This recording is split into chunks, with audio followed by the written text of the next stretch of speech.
Salam hörmətli izləyicilər, mən bugün sizinlə lobya supu bişirəcəm. Lobya supunu bişirmək üçün mən ilk öncə 2 ədəd soğanı yağda saraldıram. Soğan artıq saralmışdır, mən indi bir ədəd rəndələdiyim pomidoru soğana vururam. Soğanla pomidoru biraz qovurduqdan sonra mən onun içərisinə hazırladığım lobyanı tökürəm.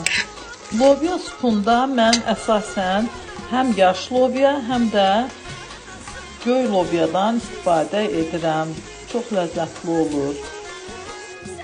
İndi isə doğradığım bir ədəd qırmızı şirin bibər, bir ədəd də yaşıl şirin bibəri əlavə edirəm.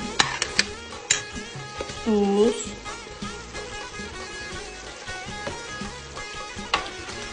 pul biber vururam və suyunu töküb qoyuram ki, lobyamız yaxşı pişsin. Lobya artıq pişmişdir. İndi mən ona biraz suyu vururam. Lobya suyumuz artıq hazırdır. Mən onu söyləyirəm. Yiyəcək və hazırlayacaq. Hər kəsə nuş olsun. Əsl soyuq havanın yeməyidir. Çox dadlı olur, siz də hazırlayın. Videomu bəyənib kanalıma abunə olmağı unutmayın.